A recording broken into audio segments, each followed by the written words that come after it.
70-летие Победы под флагом Красного Знамени Октября. В течение года мы приняли в партию «Комсомол» почти 70 тысяч молодых людей, которые верой и правдой будут служить делу октября, защите трудового народа. Мы провели пленум на встречу столетия октября, который определил развернутую программу, и эта программа начала выполняться. Мы максимально сконцентрировали внимание на передаче революционного и советского опыта молодому поколению. И молодое поколение все больше впитывает опыт великих свершений, под которыми стоит подпись всех народов Великого Советского Союза. В настоящее время только что на Красной площади прошел парад. Самое удивительное, там никто не драпировал мавзолей, там большинство детей были в красной форме, там все кадеты выступали под красным флагом, где было записано, что они продолжают дело дедов и отцов героев. Это очень важные изменения в общественном настроении. Да, похоже, и башни в Кремле уже не могут договориться. Некоторые проводят политику государственного патриотизма, другие, особенно в правительстве, продолжают этот омерзительный либеральный курс, который грозит дальнейшими потрясениями. Рядом здесь в манеже день назад открыта выставка «От великих потрясений до великих побед». И несмотря на отдельные уколы и кивки в сторону советской эпохи, тем не менее вынуждены показать великую индустриализацию и ленинско-сталинский прорыв к высотам победы. Вынуждены показать культурную революцию и всеобщую грамотность, показать, что за первые 4 года советской власти было открыто 250 вузов и новых научных школ. Но вместе с тем в стране очень мощные силы, которые продолжают ту убийственную ельцинско-гайдаровскую политику, и эти силы сегодня окопались в российском правительстве. Им ни указ, ни события на Украине, ни санкции их заокеанских покровителей, ни спад производства во всех отраслях народного хозяйства.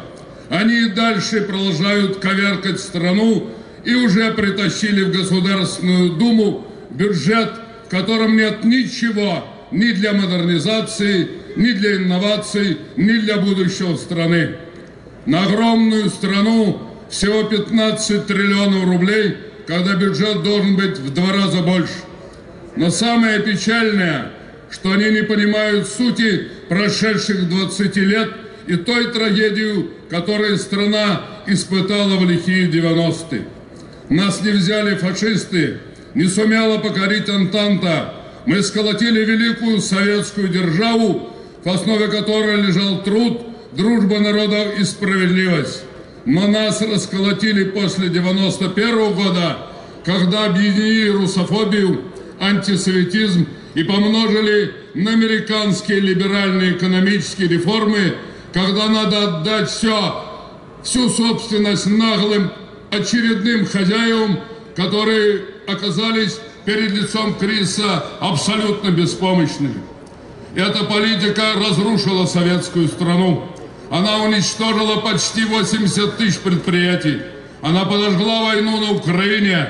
Эта политика обанкротилась полностью. И тем не менее, обратите внимание, на некоторых каналах и в некоторых институтах снова на нас катит волну русофобии и антисоветизма. Сегодня, в день Великого Октября, от всего народно-патриотического движения заявляю, это политика преступников. Она не может быть поддержана ни под каким соусом. Она уже полностью обанкротилась, и мы обязаны проводить государственно-патриотическую политику. Я только что ночью вернулся из Белоруссии.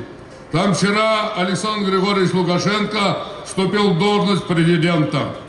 Он просил поблагодарить Россию и вас за поддержку того курса, который в братской Белоруссии оказался самым эффективным и самым социально грамотным. Спасибо, братская Белоруссия, спасибо за пример, которому следует подражать. Выступая, Александр Григорьевич сказал: смысл любого государства в безопасности и достойной жизни простого человека. И привел пример, что республика, где проживает 10 миллионов человек, сегодня выпускает каждый третий большегрузный самосвал на планете. Где республика, в которой один тракторный завод, но он производит 40 с лишним тысяч тракторов и продает их в 72 страны мира. Наши 4 трактора под руководством, 4 тракторных завода под руководством этого правительства еще не произвели в этом году и 5000.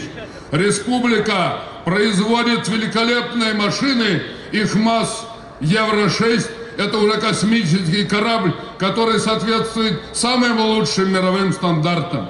Это республика, где прежде всего заботится о детях, и где смертность лучше почти ниже, чем во всех самых благополучных странах Европы. В этой республике думают о стариках и пенсионерах. Я вчера, приветствуя Лукашенко и Братскую Республику, сказал: вы единственные на постсоветском пространстве, кто удвоили свой потенциал с 90-го года.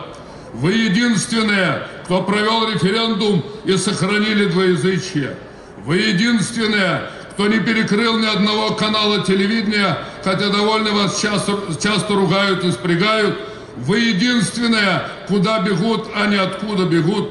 Вы единственные, кто сегодня реальные проводит выборы, где можно высказать свою точку зрения и честно посчитать голосам. Мы обязаны вот такие брать примеры с постсоветского пространства и двигаться вперед. Наша партия подготовила реальную программу. Суть этой программы заключается в 2 словах: надо развивать, а не воровать. Мы обязаны поставить заслон ворам и коррупционерам, но мы должны все сделать, чтобы главные богатства страны служили каждому нашему родному человеку. За этот год власть опять продаст вашего сырья, нефти, газа, золота, алмазов, леса, металлов на 20 триллионов рублей. Лишь 8 оказались в этом бюджете. 12 триллионов по-прежнему платим дань олигархии российской и их иностранных покровителей. Мы внесли закон, по которому прогрессивная шкала налогов накладывается хотя бы на 1 миллион тех, кто получают сумасшедшие деньги. Это уже дало бюджет 4-5 триллионов, и мы бы поддержали промышленность и село, поддержали пенсионеров и студентов. Так Единая Россия отказалась голосовать за этот абсолютно необходимый стране закон. Мы обязаны с вами национализировать олигархическую собственность. Когда меня спросили, почему вы на этом настаиваете, я говорю, вам просто объясняю. Почему на 20 триллионов продали, а денег в бюджете не оказалось? Почему из этих 20 нельзя еще взять 4-5 и решить проблемы здравоохранением в стране, которая корчится в муках и снова начинает вымирать? Почему у нас 10% самых богатых захватили 87% национального богатства, в Америке на 11% меньше? Почему у нас социальное неравенство такое, которого нет ни в Африке, ни в Латинской Америке? Почему у нас полстраны живет на 15 тысяч рублей и менее, а эти деньги за год подешевели вдвое? Как прожить на 8-10 тысяч, когда вы снова повышаете цены на коммуналку и решили на плечи граждан взвалить еще и капитальный ремонт? Я уверен, что мы с вами сумеем провести общенациональный референдум по национализации минерально-сырьевой базы и ключевых отраслей производства. Это позволит нам удвоить бюджет, социально определить программы, поддержать всех, кто хотел бы работать, а не пьянствовать и воровать. Для этого у страны есть все необходимое. Есть великая история, которую открыл октябрь 17-го. Есть желание достойно трудиться и жить в безопасной стране. Есть политическая воля, которая позволила нам победить в мае 45-го, прорваться в космос и создать ракетно-ядерный паритет. Сегодня меня поражает та бессовестная ложь, которую тащат снова на щит всех информационных программ. Хочу напомнить, именно сегодня, в этот день, когда вы заявляете о том, что пришли какие-то безответственные большевики и разодрали хваленую мощную Романовскую империю, Романовская империя выродилась. Она продула подряд 3 войны: крымскую, русско-японскую и первую империалистическую. Не Ленин с Сталиным пришли требовать отрешения царя Николая II от власти. Пришли 2 лидера, которые командовали буржуазными партиями Шульгин и Гучков. Не Ворошиловы, буденные красные командиры пришли требовать отрешения царя, а пришли царские генералы, русские Алексеев, которые командовали войсками и которые клялись на Библии, что они будут служить Богу, царю и Отечеству. Не большевики перекрывали транспорт, чтобы организовать в Петрограде голод, а эсеры-меньшевики. И ваше буржуазное временное меньшевистское правительство, которое сплошь состояло из масонов, создала комиссию, арестовала царя и детей, и семью, и отправила на верную гибель Тобольск.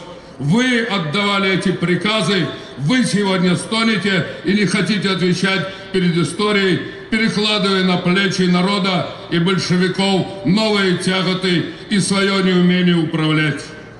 Мы все сделаем, чтобы в стране был мир и подлинная демократия. Страна наша примирилась на фронтах 41-го. Победный май 45-го, 70-летие которого мы сегодня празднуем, подтвердил, что народ пришел единым. Нас не делили на русских, украинцев, белорусов, евреев, татар, армян, азербайджанцев. Мы были единым советским народом.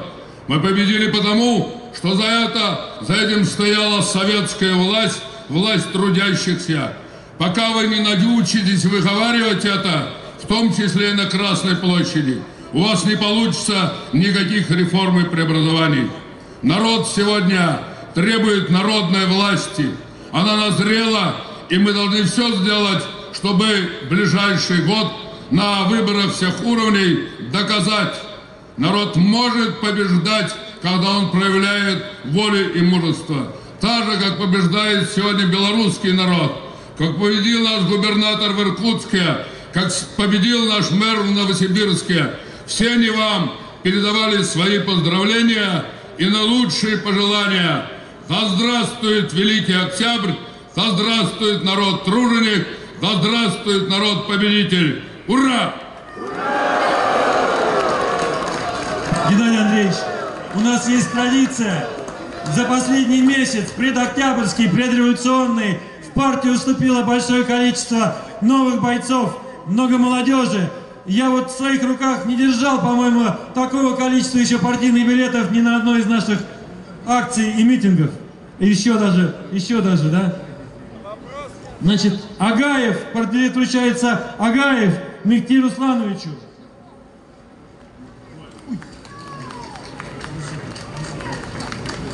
Балашову Сергею Михайловичу.